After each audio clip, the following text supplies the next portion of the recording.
Put it down. Kids like you don't belong here. That sentence didn't need a shout to bruise. It landed harder than the security tag that chirped 2 aisles over. 8-year-old Zoe froze mid-reach, a robotics kit balanced in her small hands like a fragile promise she didn't want to drop. The store manager didn't blink. She weaponized calm. "I'm waiting for my dad," Zoe said. Her backpack strap drew a precise line across her pressed school uniform, the knot on her ponytail was perfectly centered, the way she liked things, orderly, understood. "He's in the food court. I just want to read the instructions." "Hands where I can see them," the manager replied, stepping in the way someone steps on a garden hose, clean, casual, cutting off flow. High-value items aren't for unsupervised kids. 3 feet away, a boy from another family mashed buttons on an expensive drone. It squawked, lights flaring electric blue. "Boys will be boys," the manager cooed to his parents with a smile that could have sold them a second drone, then turned back to Zoe with a gaze like a closed door. "I didn't take anything," Zoe said, gently returning the kit so the yellow price tag aligned with the shelf edge. "You can check the entrance camera. You'll see I came in with this bag." "Cameras are my concern," the manager answered. "Right now my concern is calling security." She dipped under the counter for the store phone. A neat click. Somewhere in the mall a radio stirred awake like a sleeper who'd learned to run before fully opening their eyes. Zoe's fingers tightened around her backpack strap. Inside were a space book with a cracked spine, a glue stick in a zip pouch, a juice box with a bendy straw, and a crumpled drawing of a rocket labeled Stage 1, Stage 2, Stage 3. An orbit contained by nylon and a zipper. A woman near the entrance lifted her phone. Red dot. Recording. A tiny witness with a long memory. "Shoplifting suspect," the manager said into the receiver, her voice smooth, each syllable placed like a label on a container. "Unaccompanied minor, acting suspicious around high-value merchandise." Amelia, the sales associate whose name tag was slightly crooked, leaned out from a display of glitter markers. "We can't search a minor's bag without a guardian," she murmured, not quite whispering, not quite brave enough to be loud. Her eyes flicked to Zoe, then to the woman filming, then to the manager's knuckles whitened around the phone. "Where are her parents?" the manager asked the air behind Zoe, as if Zoe were a ghost sound needed to locate. "Unaccompanied minors don't browse high-value items." "Can I please call my dad?" Zoe asked. The thread in her voice pulled tight but held. "He said to wait here. He answers on the first ring." "If he exists," the manager replied, pressing the call button again, "he can find security." She set the receiver down with ceremony, like a stamp sealing a letter she was sure would be delivered. Attention arrived before uniforms did. Whispers moved like water looking for a slope. A mother with a toddler stopped and stared with the posture of someone who'd had enough of the world's excuses. A father raised his phone higher, framing the manager, the child, the shelf, capturing the angle that said everything without narration.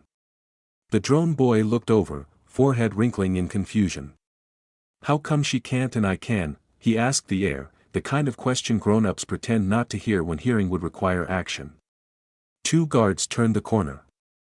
The older one scanned faces first, hands second, the habit of someone who had learned that truth sits in eyes before it sits in fingers. The younger kept his palms open and visible, body squared but soft, like a teacher who'd practiced de-escalation videos at home. "What do we have?" the older guard asked, voice level. "Suspicious behavior. Possible concealment," the manager said, shifting her body to stand between Zoe and every exit. "She's alone. She's performing innocence." Zoe inhaled a deep, brave, shaky breath, the kind you take when you are 8 and you've been taught the steps for when things stop being fair. "I have my dad's number and a purchase alert," she said, lifting her phone with the banking notification still on screen from a store next door. "Please, just check the time stamp." Amelia's eyes found the older guard again. "Body cam," she suggested, the word landing like a lifeline and a warning.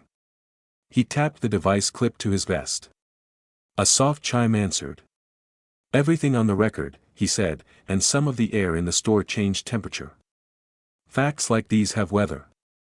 The manager pointed at Zoe's backpack. Empty it on the counter. People say monsters roar. Real ones rarely do. They request. They instruct. They sound professional. Zoe's hands trembled despite her best efforts not to let them. She unzipped. Out slid the universe of an 8-year-old, homework with gold star stickers, a pencil case with 2 snapped crayons and a stubborn sharpener, the space book that fell open to a dog-eared page about guidance systems, a juice box with a cartoon astronaut, the rocket drawing with 3 stages and a neat arrow that said, thrust. Not a single price tag. Not a single alarm. The crowd noise thickened from curiosity to disbelief. The older guard's gaze hardened, not at Zoe but at the gap between what was happening and what should happen to a child on a Saturday in a toy store. They're trained to have a story, the manager explained, a teacher in her own classroom of 15 years in retail. I know trouble when I see it. The older guard walked to the small monitor near the counter. Entrance cam can confirm her entry with the bag, he said. Time, direction, items carried. We'll check it. Or, the manager said, lifting the phone handset again as if authority had a handle, we do this my way. The woman at the entrance stepped closer. I have full video from when she walked in, she said, volume rising with each word, courage catching like a contagious yawn. And from when you said, kids like you. A hush spread. Hushes can be loud. Zoe's phone buzzed on the counter. Dad, missed call. The little avatar of her father's initials stared up at her, steady, simple, certain. Please let me call him, Zoe said, steady now because sometimes courage grows between one breath and the next. If you won't, I'll say his number out loud and someone here will dial. The older guard looked at the manager. That look had a thesis inside it. The manager looked back with a smile that didn't involve the muscles near her eyes. No calls, she said.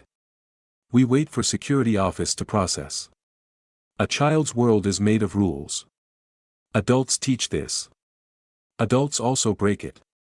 Zoe pressed her lips together to keep words inside that might crack her voice.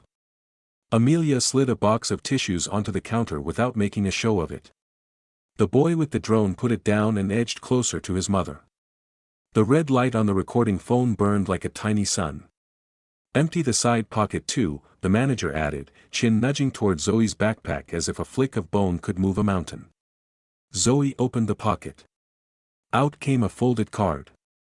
The corners were worn smooth from being held. On the front, a round sticker with her school crest. Inside, in small careful cursive, a list titled, Things I Am Good At. Reading instructions. Making careful choices. Asking questions if something doesn't make sense.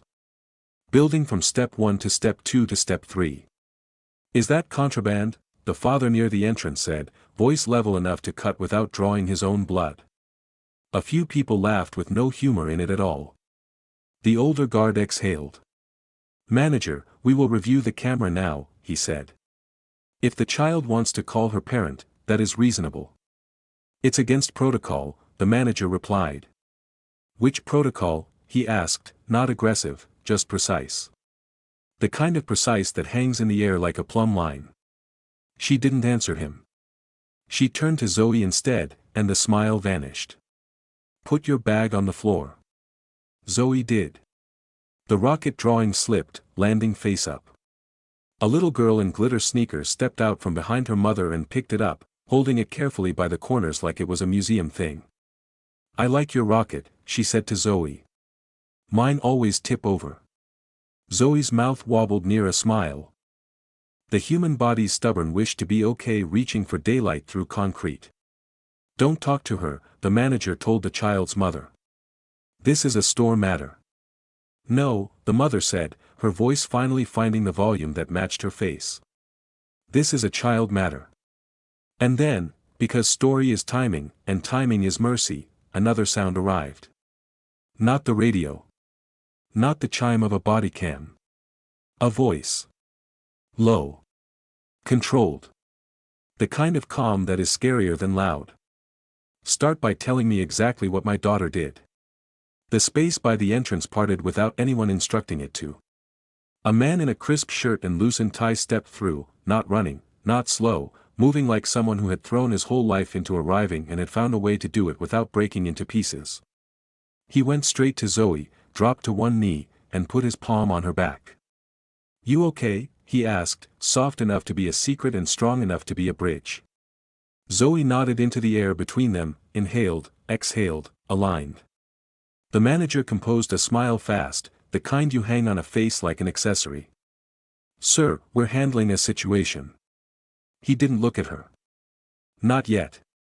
He tucked Zoe's rocket drawing back into her bag, zipped it, and only then stood up to his full height, nothing theatrical, just steady. "Again," he said, eyes finally on the manager. "Exactly what did my daughter do?"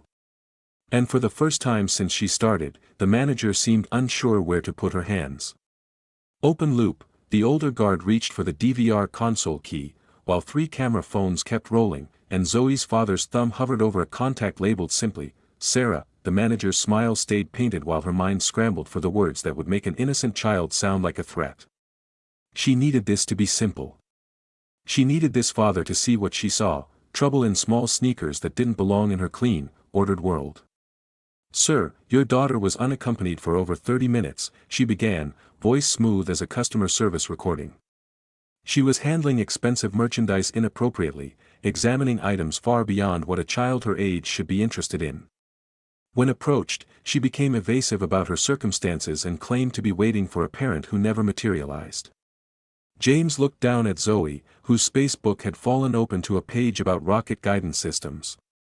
"Zoe, how long was I in the food court?" 15 minutes, Daddy. Maybe 20. You said the lawyer call might take longer, but it didn't." The manager's face tightened. 20 minutes wasn't 30. But math wasn't on trial here, perspective was.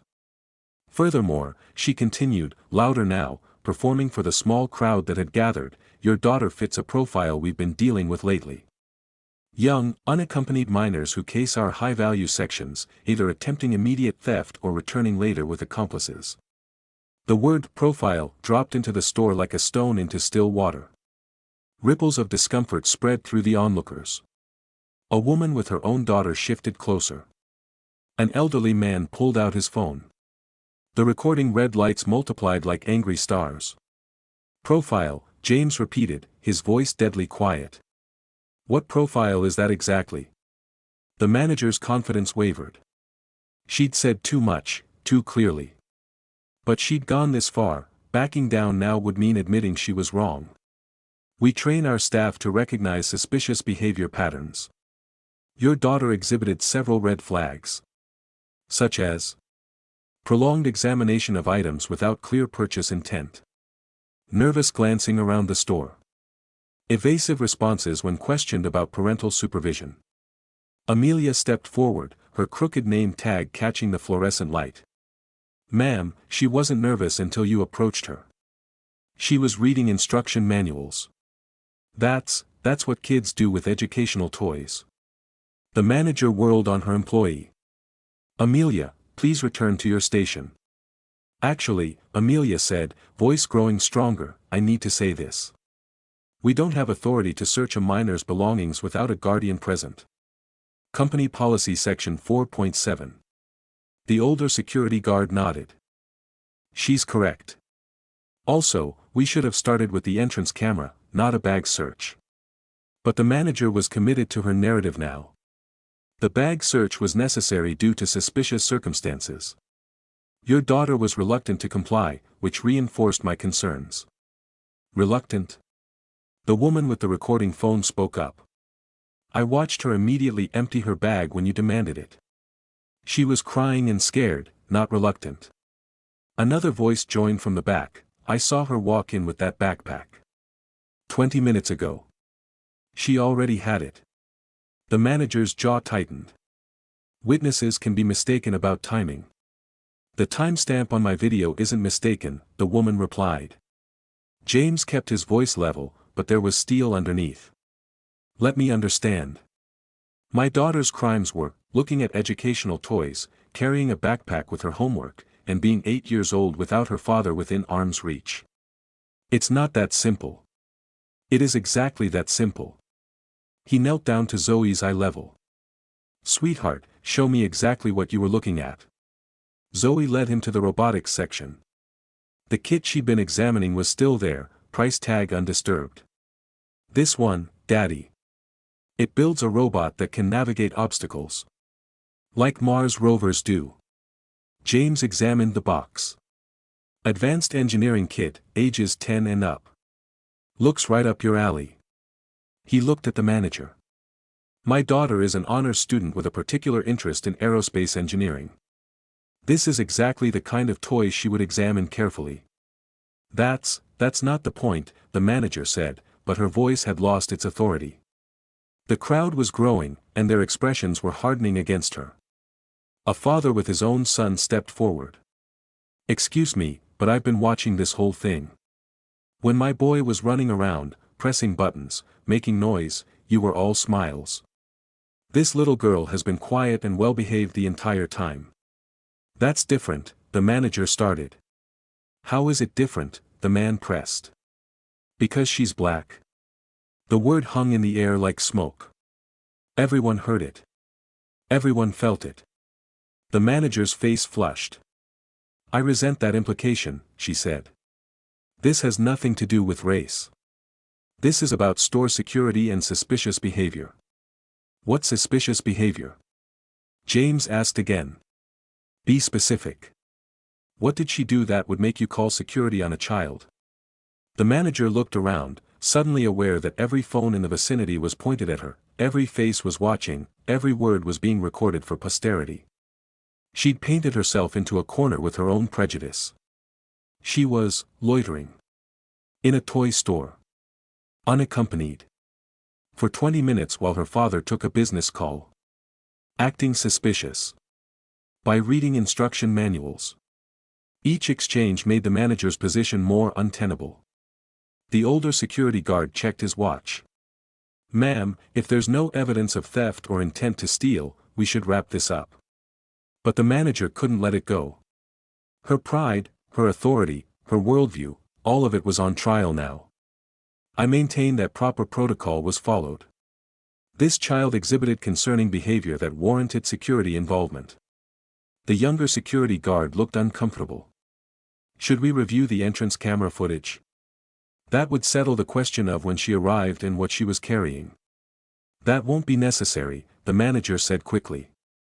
Actually, it will, James said, his calm finally cracking just enough to show the fury underneath. I want to see exactly what my daughter did that was so threatening. He pulled out his phone. Sarah? Yes, I know it's Saturday. I need you to patch me through to corporate security. Now. The manager's face went white.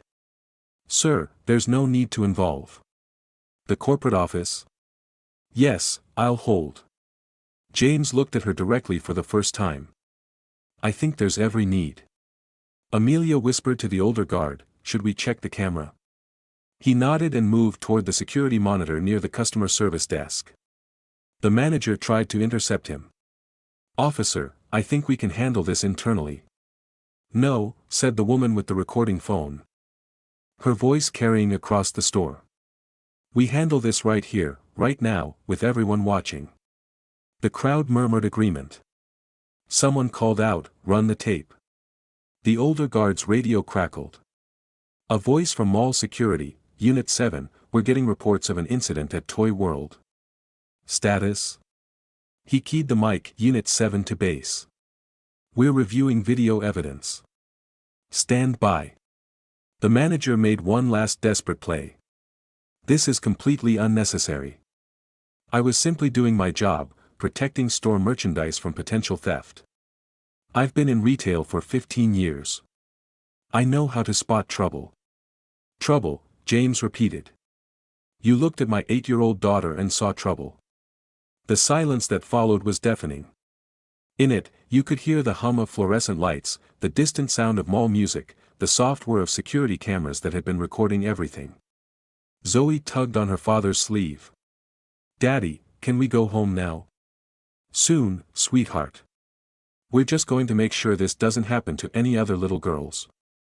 The security monitor flickered to life. Black and white footage of the store entrance filled the screen.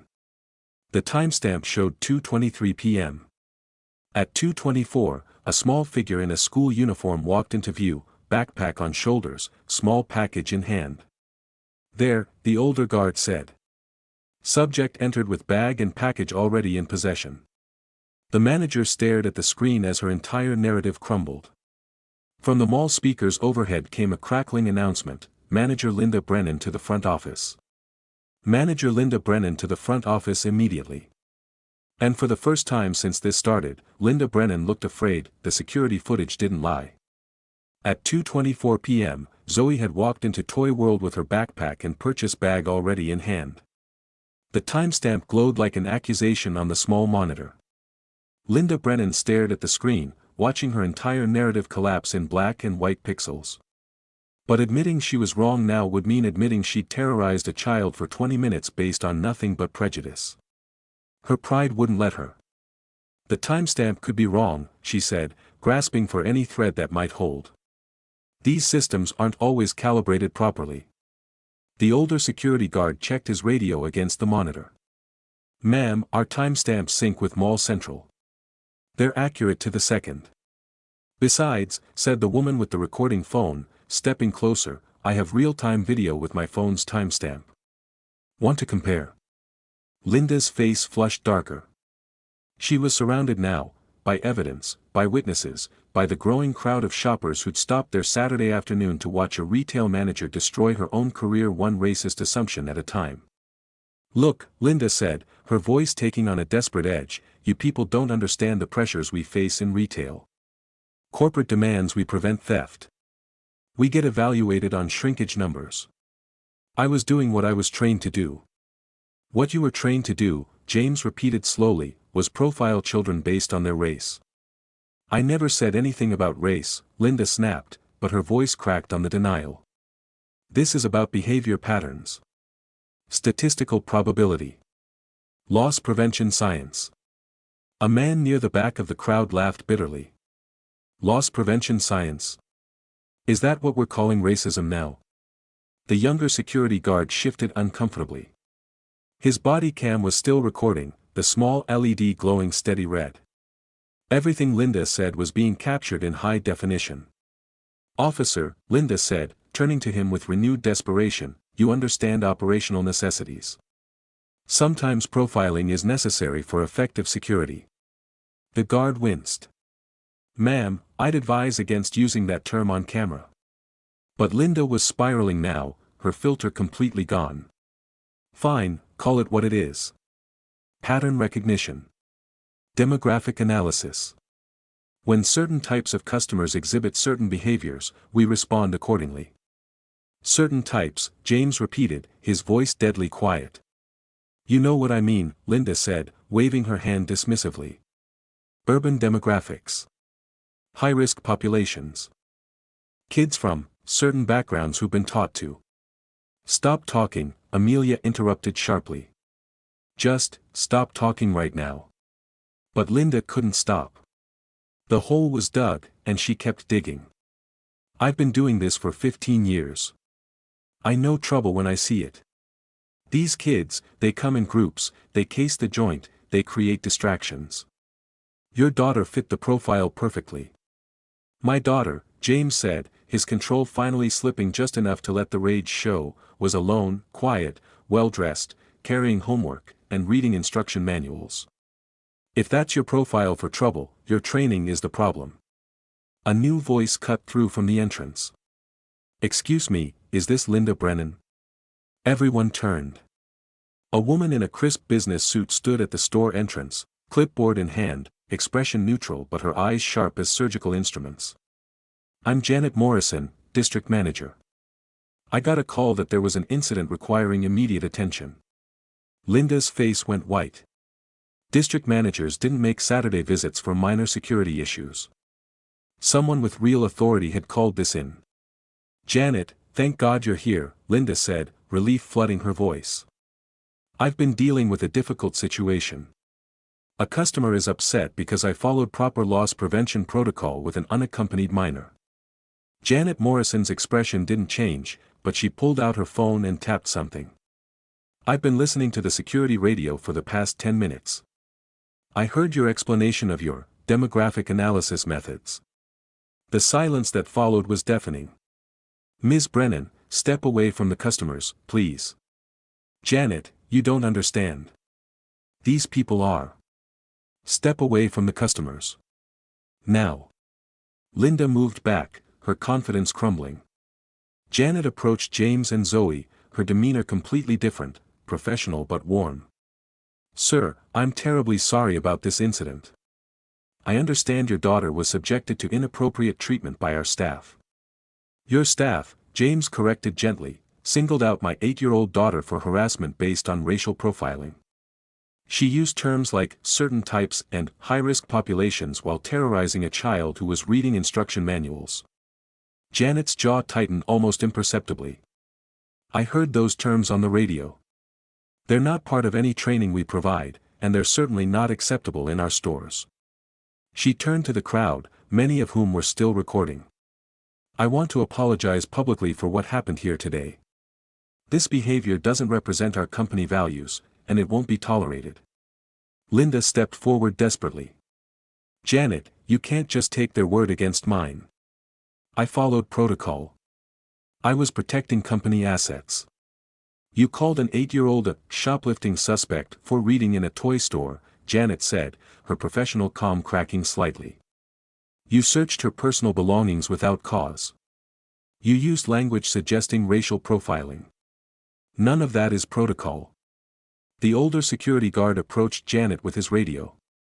Ma'am, mall security has reviewed the full incident. The child exhibited no suspicious behavior. The manager's actions appear to be without justification. Furthermore, the woman with the phone added, stepping forward, I have complete video documentation from the moment she said, kids like you don't belong here. I'll be happy to provide copies to anyone who needs them. Linda's face went ashen. You can't just record people without permission. In a public business? During an incident involving a child? Watch me, the woman replied firmly. Janet turned back to Linda. Ms. Brennan, you're suspended pending investigation, effective immediately. Please collect your personal items and leave the premises. You can't do this to me, Linda protested, her voice rising to a near shriek. I have 15 years with this company. I have a mortgage, a daughter in college. I followed procedure. What procedure? Janet asked coldly. Show me the written procedure that authorizes racial profiling of children. Linda's mouth opened and closed without sound. There was no such procedure because profiling based on race was illegal, immoral, and against every company policy that existed. James pulled out his phone again. Sarah, are you still there? Good. I need legal department on a 3-way call. Also, I want to speak to whoever handles diversity training for retail operations. Linda heard legal department and panicked completely. Sir, please don't involve lawyers. This is just a misunderstanding. I can apologize. I can make this right. How? James asked simply.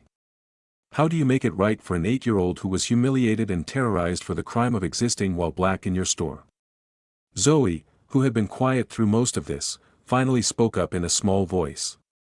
Daddy, why did she hate me? I didn't do anything wrong. The question hit the crowd like a physical blow. Several people looked away, unable to meet the eyes of a child asking why an adult had targeted her for cruelty. Linda tried one final time. I don't hate anyone. I was just doing my job. I treat all suspicious individuals the same way, regardless of. Suspicious individuals, Janet interrupted. You just called an 8-year-old girl a suspicious individual. The mall PA system crackled to life again, security to Toy World for incident documentation. Security to Toy World. More uniforms appeared at the entrance. Official forms came out. Incident reports were being filed. The casual Saturday afternoon had become something formal, documented, permanent. And Linda Brennan realized that her 15-year career had just ended in the time it took an 8-year-old to ask why someone hated her. "Please," Linda whispered, but nobody was listening to her anymore. The crowd began to disperse, but slowly, reluctantly, as if they wanted to make sure justice was actually served before they left. The woman with the video exchanged contact information with James. Amelia quietly gathered Zoe's scattered belongings and handed them back with a gentle smile. James knelt down to Zoe's level again. "You didn't do anything wrong, sweetheart. Not one single thing. Some people have hate in their hearts, but that's their problem, not yours. Will other kids have to go through this?" Zoe asked. James looked at Janet, who was already on her phone with what sounded like corporate headquarters. "Not if we can help it," he said. And from the entrance, as Linda was being escorted out, came one final, desperate plea: "This isn't fair. You people are destroying my life over one mistake." The words, "you people," echoed through the store like a confession. James's phone buzzed. A text from his contact labeled, "Sarah, legal and corporate are standing by. Also, CEO wants to speak with you directly." The game was about to change completely. James's phone buzzed with an incoming call. The caller ID read, "Sarah, executive assistant." He glanced at Janet, who was still dealing with Linda's protests, then at the security guards documenting everything, then down at Zoe, who was holding his hand like it was an anchor in a storm. "Sarah, I'm here," he said, stepping slightly away from the crowd but keeping Zoe close. "Patch me through to legal, but keep corporate HR on standby. We're going to need both." Linda, overhearing fragments of the conversation, felt a chill of real fear. Customers didn't usually have executive assistants. They definitely didn't have legal departments on speed dial. "Who are you calling?" she demanded, her voice cracking with desperation. "You can't just, who has a legal department?" James didn't answer her. Instead, he spoke into the phone, "Tom. Good, you're there. I need a full review of retail discrimination policies, specifically as they apply to minors. Also, I want documentation protocols for incidents like this. Everything recorded, everything preserved." The older security guard stepped closer. "Sir, are you with corporate?" In a manner of speaking, James replied calmly. "Tom, are you getting the audio feed from all security?" "Good. I want every word of this manager's statements preserved as evidence." Linda's face went from red to white to green. "Evidence? Evidence for what? This is just a customer complaint." Janet Morrison hung up her own phone and approached James. "Sir, I've spoken with our regional director. He's authorized me to offer whatever compensation and corrective action you feel appropriate. We're also implementing immediate retraining for all staff." "Retraining isn't enough," James said quietly. "This isn't an isolated incident, and we both know it. This is systemic. It's cultural. And it's going to stop." He looked around at the crowd, many still recording, all still listening. "My daughter won't be the last black child to walk into a store and face this kind of treatment. But she might be one of the last to face it without consequences." Linda tried to interject. "Sir, please, I have a family. I made one mistake." "One mistake?" James turned to face her directly for the first time since arriving. "You called my daughter a shoplifting suspect. You searched her belongings without cause. You used terms like certain types and high-risk populations while describing children. You said she fit the profile for criminal behavior." His voice remained calm, but the quiet fury underneath made everyone in earshot step back slightly. "That wasn't one mistake, Ms. Brennan. That was a pattern of racist behavior that you've probably inflicted on dozens of other families. The only difference is that this time, you picked the wrong child." "Wrong child?" Linda asked, confusion mixing with her fear. James's phone rang again. "Sarah, go ahead." "Yes, I'll hold for him." He looked at Janet. "I want to speak with whoever is responsible for your company's diversity and inclusion policies. Not the regional director. Not the district manager. The person who writes the policies." "Sir, that would be our Chief Diversity Officer, but she reports directly to the CEO. Yes, I assumed as much. James smiled, but it wasn't a warm smile. Good. I'd like to speak with him too. Linda was hyperventilating now. Janet, who is this guy? Customers don't talk to CEOs. They don't have legal departments. What's happening here? But Janet was starting to understand that this wasn't just any customer. The way he spoke, the resources he had access to, the quiet confidence, this was someone with real power. The kind of power that could make or break careers, that could change policies, that could shut down stores. Amelia stepped forward hesitantly. Sir, I want to apologize for not speaking up sooner. I knew what she was doing was wrong, but she was your manager, James finished. I understand. The system makes it hard to do the right thing when doing the right thing puts your job at risk. He looked around at the crowd again. That's exactly what we're going to change. A woman from the crowd spoke up, Are you a lawyer? No, James replied. I'm someone who builds systems. And this system is broken. His phone buzzed with a text. He glanced at it, then at Janet. Ms. Morrison, in about 10 minutes, you're going to receive a call from the highest levels of your corporate structure. I strongly suggest you document everything that happened here today with complete accuracy. Janet's face went pale. Sir, may I ask, what's your role in all of this? I'm a father, James said simply. And I'm someone who has the resources to make sure this never happens to another child. The PA system crackled again, all available security to Toy World.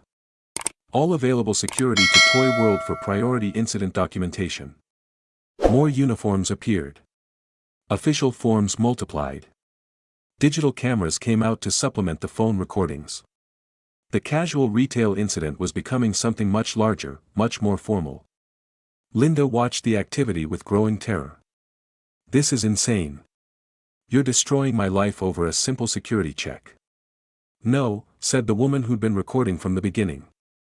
You destroyed your own life when you decided to terrorize a child. We just documented it. She turned to James.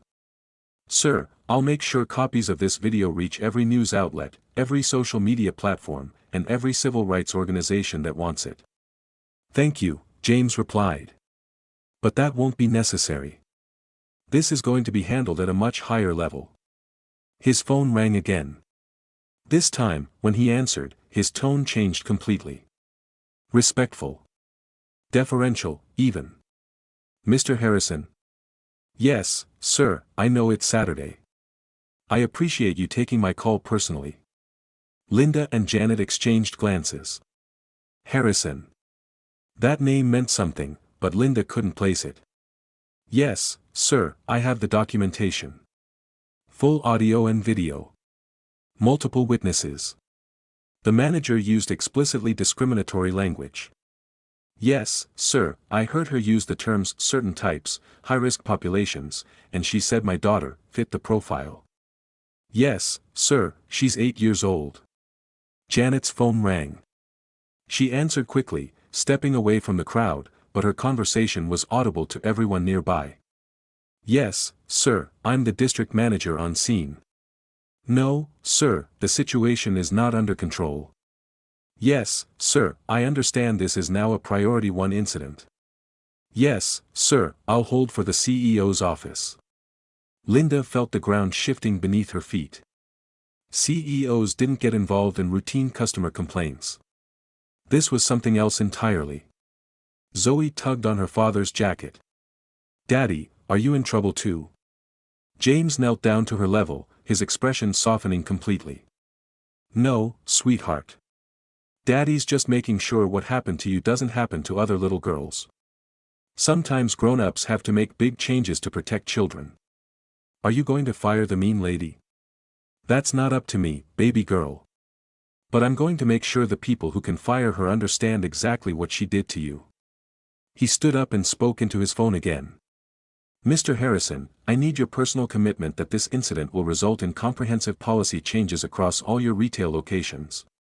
Yes, sir, I'm talking about mandatory anti-bias training, clear protocols for customer interactions involving minors, and independent oversight of discrimination complaints.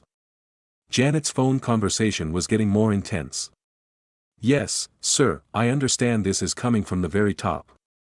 No, sir, I don't know who the customer is, but he seems to have direct access to. Yes, sir, I'll implement whatever measures you require. Linda was crying now, mascara streaming down her cheeks. Please, somebody tell me what's happening. Who is this man? The older security guard looked at her almost pityingly. Ma'am, I think you profiled the wrong kid. Way wrong. James ended his call and turned back to the group. Ms. Morrison, you should be receiving instructions shortly. I want this incident to become a case study. I want every retail manager in your company to know exactly what happened here and exactly what the consequences were. Yes, sir. Anything else? I want a hotline. Direct reporting system for discrimination incidents. I want it staffed 24/7, and I want the results published quarterly. Janet was frantically taking notes. Sir, these are significant operational changes. Yes, they are. And they're going to happen. His phone buzzed with another message. He read it, smiled, and looked back at Linda. Ms. Brennan, you asked who I am. Let me introduce myself properly.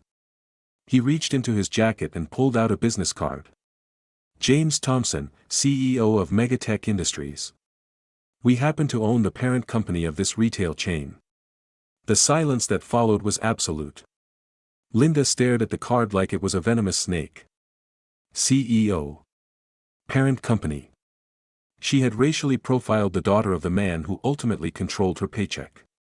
Oh God, she whispered. Oh my God, I didn't know. I had no idea. And that, James said quietly, is exactly the problem. Here is part 5 in English, 6000 plus characters, showing Linda's desperate attempts to hide behind policy while facing maximum pressure. Part 5, Policy versus Facts. The business card trembled in Linda's hands like a leaf in a hurricane. Megatech Industries. CEO. The word swam before her eyes as the full magnitude of her mistake crashed down on her. I didn't know, she stammered, her voice barely above a whisper. If I had known who you were, I never would have. Stop right there, James said, his voice cutting through her excuse like a blade. If you had known who I was. So you're saying you would have treated my daughter differently based on my position? That children deserve respect only if their parents have money or power? Linda's mouth opened and closed soundlessly. Every word she'd spoken, every justification she tried to make, was now being dissected by the man who literally owned her workplace. That's not. I mean. I was following policy, she finally managed, grasping for her last remaining lifeline. Company policy clearly states that unaccompanied minors require additional supervision. I was doing my job according to the handbook. Janet Morrison stepped forward quickly. Ms. Brennan, I need to stop you right there. What company policy are you referring to? Linda fumbled in her jacket pocket and pulled out a laminated card. Loss Prevention Guidelines, Section 4.2. Enhanced Monitoring of Unaccompanied Minors in High-Value Sections. She held up the card triumphantly, as if she'd found the key to her salvation. It's right here in black and white. I was authorized to take preventive measures. James took the card and read it aloud. Enhanced monitoring may include discreet observation and, if suspicious behavior is observed, gentle inquiry about parental supervision. He looked up at Linda. Where does it say to call a child a shoplifting suspect? Where does it authorize searching personal belongings? Where does it mention racial profiling? It doesn't say those things specifically, but nothing. James handed the card to Janet. This policy says nothing about enhanced monitoring based on race. It says nothing about bag searches. It certainly says nothing about terrorizing children. The older security guard stepped forward. Ma'am, I've reviewed our body cam footage while this discussion was happening. Would you like to hear your exact quotes? Linda's face went ashen. That's not necessary. Actually, it is, Janet said firmly. Officer, please proceed. The guard consulted his phone, where he'd been reviewing the footage. Quote, kids like you don't belong here. Quote, I know trouble when I see it. Quote, certain types of customers exhibit certain behaviors. Quote, high-risk populations. Quote, your daughter fit the profile perfectly. Each quote hit Linda like a physical blow. The crowd around them had grown quiet, listening to the devastating litany of her own words being read back to her. I was using industry standard terminology, Linda protested weakly. Industry standard? James's voice rose slightly for the first time. What industry are you in, Ms. Brennan? Because retail customer service doesn't typically include racial profiling children. A woman from the crowd stepped forward. I recorded the whole thing. Would you like me to play it back so everyone can hear the tone she used when she said, kids like you? Please do, James said. The woman pulled out her phone and hit play. Linda's voice filled the store, put it down. Kids like you don't belong here. The contempt in the recorded voice was unmistakable. The casual cruelty directed at a child was bone-chilling. Several people in the crowd visibly recoiled. That's industry standard customer service? James asked. Linda was crying now, mascara streaming down her cheeks in black rivers. I was having a bad day. My divorce, my finances. I haven't been sleeping well. I was on anxiety medication. I wasn't thinking clearly. So when you're stressed, James said slowly, you racially profile children. When you're tired, you terrorize 8-year-olds. When you're on medication, you search their personal belongings without cause. Amelia stepped forward, her voice shaking but determined. Mr. Thompson, I need to say something. This isn't the first time. We've had incidents before. With other customers. Other children. The silence that followed was deafening. Linda whirled on her subordinate. Amelia, you're out of line. Those were legitimate security concerns. No, they weren't, Amelia said, her voice growing stronger. Remember the Hispanic boy last month? The one with the chest set? You made him empty his pockets because he was acting suspicious by reading the instruction manual. That was different. Was it? What about the Asian girl who was looking at art supplies? You followed her around for 20 minutes because she was casing the joint. James's phone buzzed. He glanced at it, then looked at Janet. Ms. Morrison, you're about to receive a call from our chief legal officer. I suggest you take it privately, but document this conversation first. Janet's phone immediately started ringing. She looked at the caller ID and went pale. Excuse me, I need to take this. She stepped away, speaking in hushed, urgent tones. The fragments that were audible weren't encouraging. Yes, sir, immediate investigation, pattern of behavior, potential lawsuit exposure. Linda watched Janet's increasingly panicked conversation and felt her last hope slipping away. Mr. Thompson, please. I have a teenage daughter. I have a mortgage. I'm already struggling financially because of my divorce. If I lose this job. You should have thought about that, said the woman who'd been recording, before you decided to torture a child. A man from the crowd added, you should have thought about that before you used phrases like, kids like you, and, certain types. The younger security guard was taking detailed notes. Sir, for our incident report, are you planning to file formal complaints? Multiple complaints, James confirmed. Federal discrimination complaint with the EEOC. State civil rights violation. And a formal complaint with the Better Business Bureau regarding systematic harassment of minority customers. Linda's knees nearly buckled. Federal complaints meant investigations. Civil rights violations meant publicity. Her name would be permanently associated with racism and child abuse. Please, she begged, no longer caring about dignity or professionalism. I'll do sensitivity training. I'll take courses. I'll apologize publicly. Please don't destroy my life over one mistake. One mistake, Zoe said quietly, speaking for the first time in several minutes. Everyone turned to look at the 8-year-old who'd been terrorized by a grown woman for the crime of existing while black. Daddy, Is it a mistake when someone is mean to you because of your skin? James knelt down to Zoe's level. No, sweetheart. That's not a mistake. That's a choice. He stood up and looked at Linda. Ms. Brennan, you made choices today. You chose to see a threat where there was none. You chose to humiliate a child in public. You chose to use language that revealed the hate in your heart. Those weren't mistakes. They were decisions. Janet returned from her phone call, her face grim. Ms. Brennan, you're terminated, effective immediately. Security will escort you from the premises. You're also banned from all Megatech retail properties nationwide. Linda collapsed into a nearby chair, sobbing uncontrollably. 15 years. 15 years I gave to this company. This isn't fair.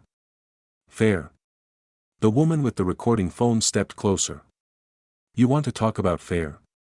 Fair would be every child being able to shop without being harassed because of their race. Fair would be parents not having to worry about their children being terrorized by racist employees. James pulled out his phone again. Sarah, patch me through to our corporate communications team. We're going to need a press release about our new zero-tolerance policy for discrimination. Also, I want to speak with our Chief Diversity Officer about implementing mandatory bias training across all retail locations. He looked around at the crowd, many of whom were still recording. Ladies and gentlemen, what happened here today is going to result in significant changes. Not just at this store, but across our entire retail network. Linda looked up through her tears. You're going to ruin me. You're going to make sure I never work again. No, Ms. Brennan, James said quietly. You ruined yourself. I'm just making sure other children don't pay the price for your hatred. The older security guard approached James. Sir, we have everything documented. Body cam footage, witness statements, the full incident report. It's all preserved as evidence. Good. I want copies sent to our legal department, our HR department, and our corporate compliance office. Janet was frantically taking notes on her phone. Mr. Thompson, what other immediate changes would you like to see implemented? Starting Monday, I want anti-bias training for every retail manager in our network. I want clear protocols for interacting with minors. I want a hotline for reporting discrimination incidents. And I want quarterly audits of customer complaint patterns, with particular attention to racial disparities. Linda listened to her career being dismantled policy by policy, knowing that her actions had not only destroyed her own future but potentially changed an entire industry. Please, she whispered one final time. I'm not a racist. I just made a mistake. Zoe looked at her with the clear eyes of childhood innocence. If you're not racist, why did you say kids like me don't belong here? The question hung in the air like smoke, and Linda Brennan had no answer that could undo the damage she'd done to herself, to a child, and to any claim she might have had to basic human decency. James's phone buzzed again. Corporate Communications is standing by, he announced. By Monday morning, every news outlet in the country is going to know exactly what happened here today. And Linda realized that her 15-year career was just the beginning of what she was about to lose. James pulled out his phone and placed it on the store counter, hitting the speaker button. The action was deliberate, public, he wanted everyone to hear what came next. Sarah, I need you to conference in legal, corporate communications, HR, and operations. Everyone needs to hear this conversation. Within seconds, multiple voices were on the line. Mr. Thompson, this is David Chen from legal. We've been briefed on the situation. How do you want to proceed? James looked around at the crowd, at the cameras still recording, at Linda sobbing in her chair, at his daughter standing quietly beside him. I want immediate implementation of our emergency protocol for discrimination incidents. Full deployment, all retail locations. Sir, came another voice, this is Karen Walsh from operations. Are you requesting a complete policy overhaul based on this single incident? This isn't a single incident, James replied, his voice carrying to every corner of the store. Amelia, please tell them what you told me about other customers. Amelia stepped forward nervously, speaking toward the phone. There have been multiple incidents over the past 6 months. Different customers, different children, but the same pattern. Always minorities, always children, always accusations of suspicious behavior for normal shopping activities. Linda lifted her head. Panic in her eyes. Amelia, you can't, those were legitimate security concerns. No, Amelia said firmly, her confidence growing with each word. They weren't. And I should have reported them sooner, but I was afraid of losing my job. The voice from legal came through the speaker. Mr. Thompson, we need documentation of these patterns. This could indicate systematic discrimination across multiple locations. Which is exactly why we're implementing immediate changes, James said. I want anti-discrimination protocols in place by Monday morning. Every store, every location. Janet Morrison, who had been frantically taking notes, stepped forward. Sir, what specific changes are you requiring? James began listing them systematically, his voice calm but absolute. First, immediate retraining for all customer service staff. Not optional, not scheduled for convenience, immediate. Second, clear posted policies regarding customer rights and anti-discrimination measures. Third, establishment of an independent hotline for discrimination complaints, staff 24/7. A new voice joined from the phone. Mr. Thompson, this is Rebecca Martinez from Corporate Communications. Are we preparing a public statement? Yes. Full transparency about what happened here today and our response to it. I want this incident to become a case study in how companies should respond to discrimination. Linda stood up shakily, approaching the counter where the phone sat. Please, Mr. Thompson, you don't need to make this public. I can change. I can learn. Give me one more chance to prove I'm not what you think I am. The silence on the phone was deafening. Finally, James spoke. Ms. Brennan, you had your chance. You had 15 years of chances. Every time you profiled a customer, every time you made assumptions based on race, every time you terrorized a child, those were all chances to be better. The older security guard stepped forward. Sir, we have complete documentation of this incident. Body cam footage, witness testimonies, security camera footage. Everything is preserved for training purposes and legal proceedings. Good, came the voice from legal. We'll need all of that for our compliance review and for the sensitivity training materials we're developing. A young voice piped up from the crowd. It was the boy who'd been playing with the drone earlier, the one whose behavior had been excused while Zoe was persecuted. Mommy, why was the lady mean to the girl but not to me? His mother knelt down to his level. Because some adults make very bad choices, honey. But the good news is that other adults are working to fix those bad choices. The boy looked at Zoe. I'm sorry the mean lady was mean to you. Zoe smiled for the first time since this whole ordeal began. Thank you. I like your drone. This simple exchange between children while adults debated policies seemed to cut through all the corporate language and legal terminology. It reminded everyone what this was really about, children's right to feel safe and welcome. James spoke into the phone again. I want customer rights charters posted prominently at every store entrance. Large print, multiple languages, with QR codes linking to the discrimination hotline. Sir, came the voice from operations, we can have those printed and distributed within 48 hours.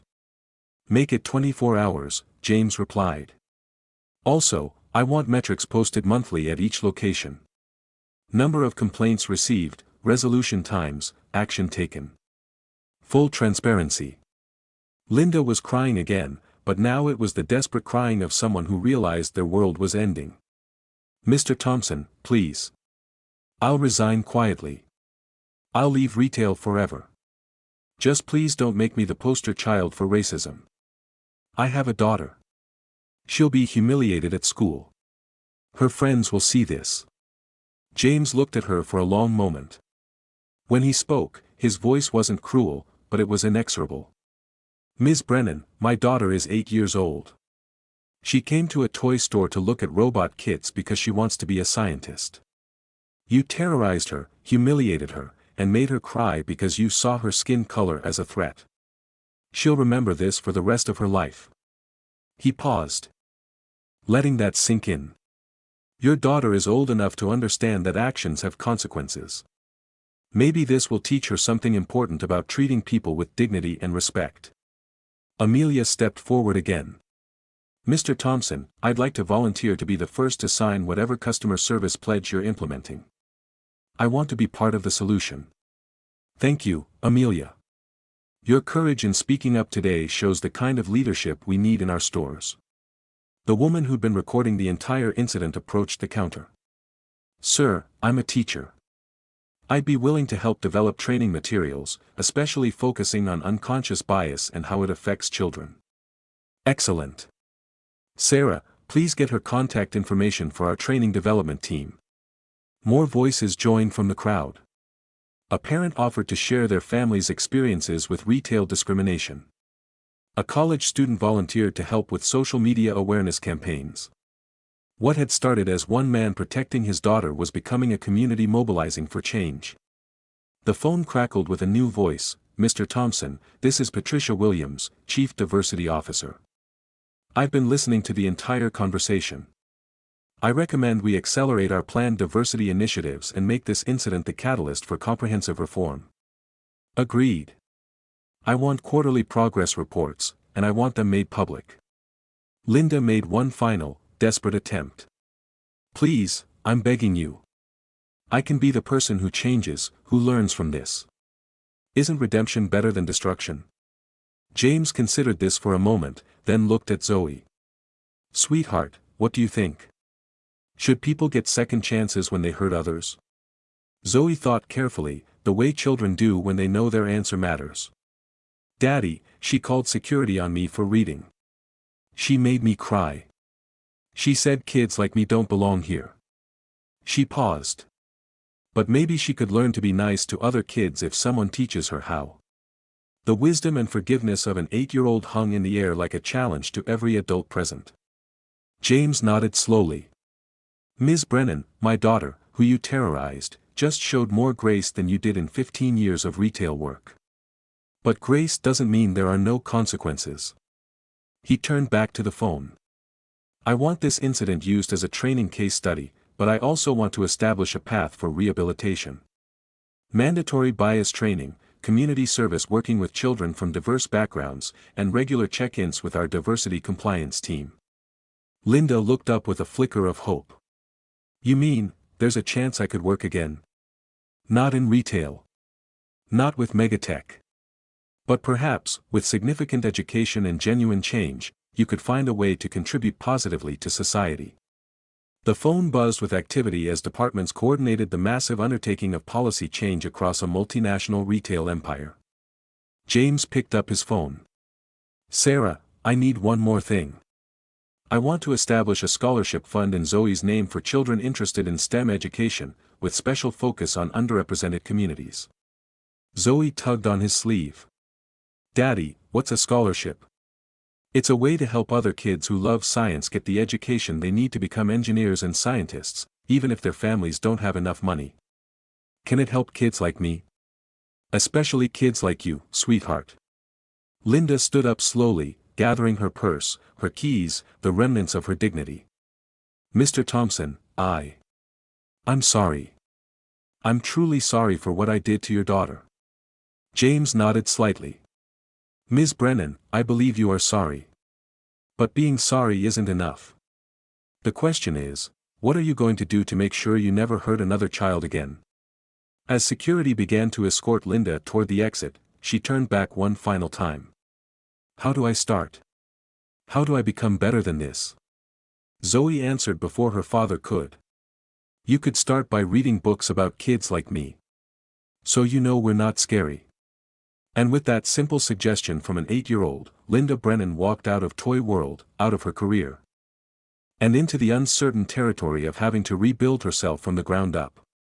The revolution would begin on Monday morning, but the seed had been planted by a child who wanted to build robots and who believed that even mean people could learn to be kind. Sarah, James said into the phone, let's change the world. 6 months later, the entrance to Toy World looked different.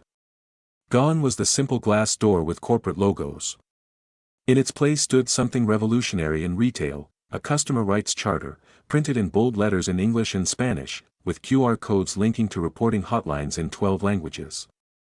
But it wasn't just the signs that had changed. The entire culture had shifted.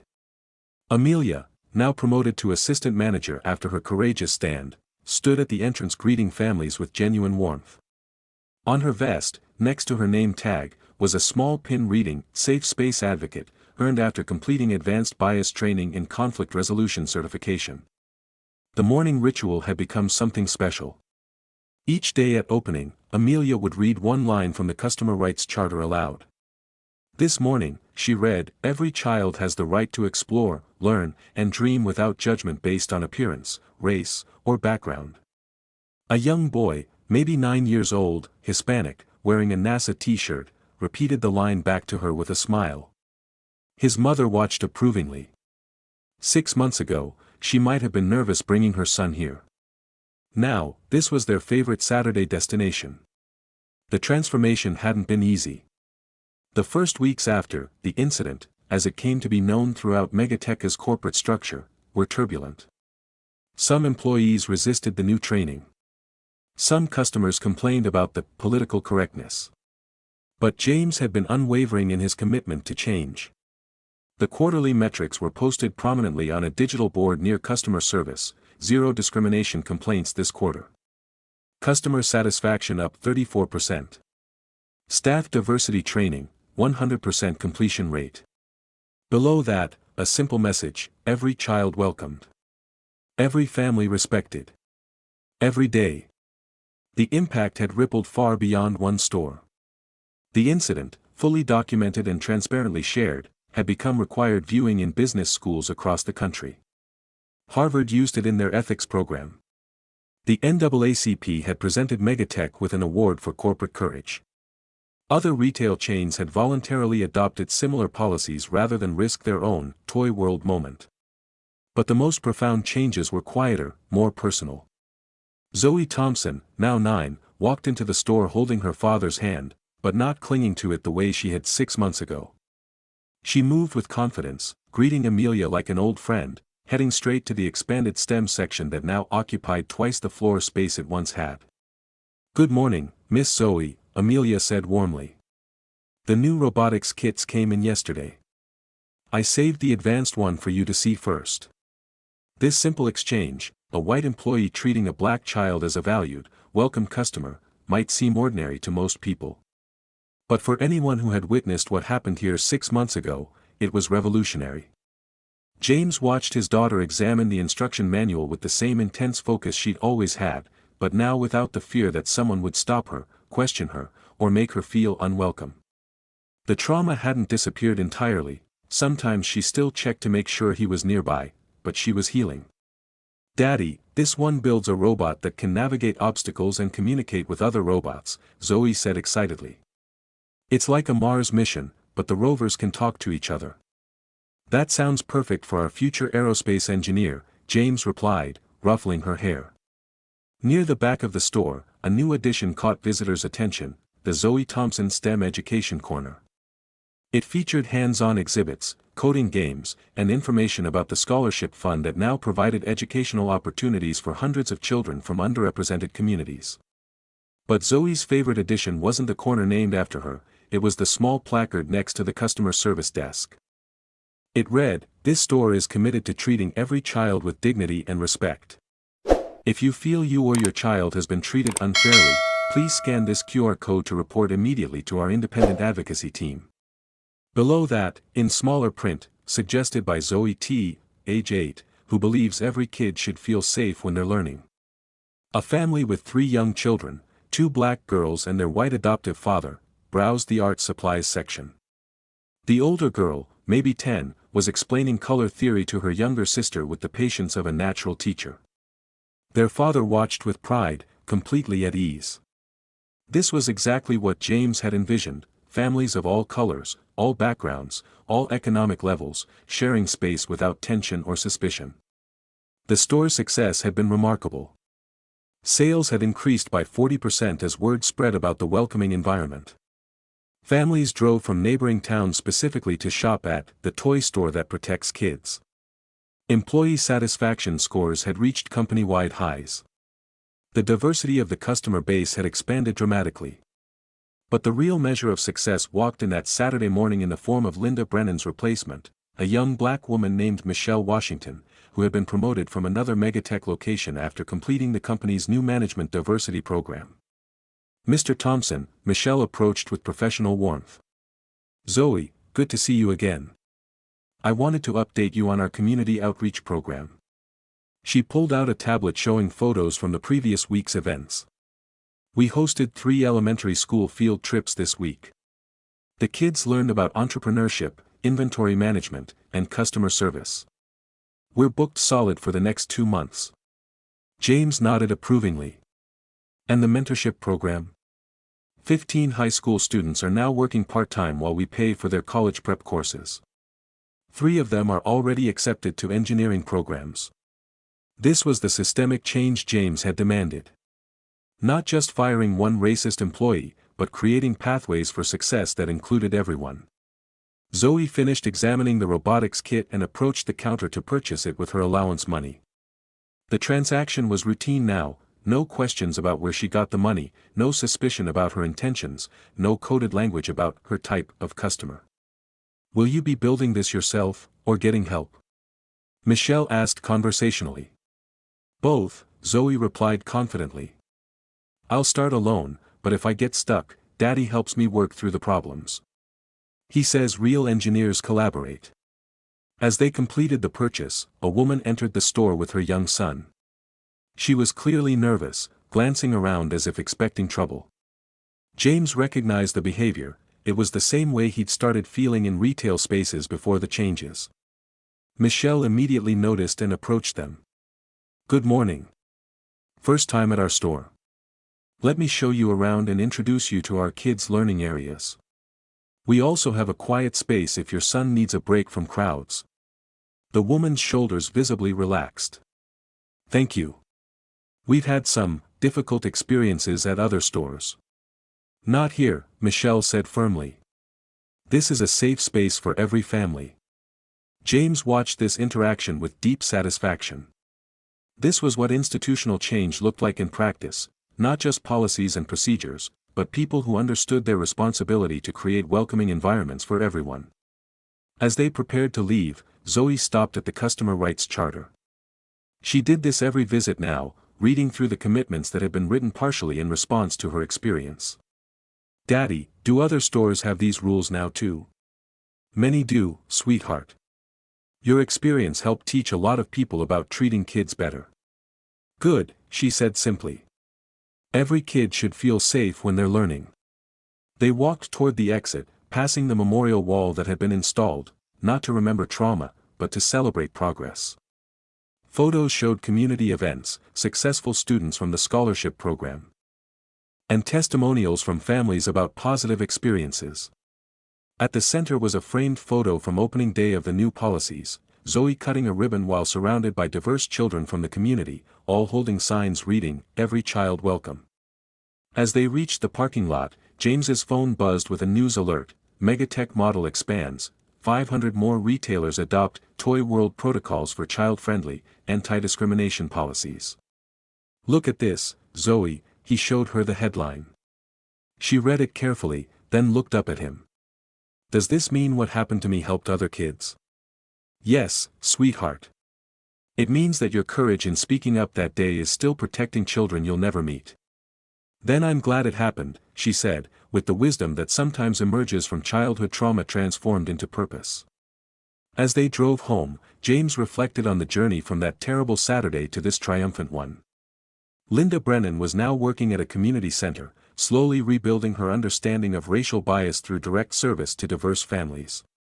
She still had a long way to go, but early reports suggested genuine progress. The legal cases had been settled with agreements to fund expanded anti-bias training across the retail industry. The media attention had sparked a national conversation about microaggressions against children of color.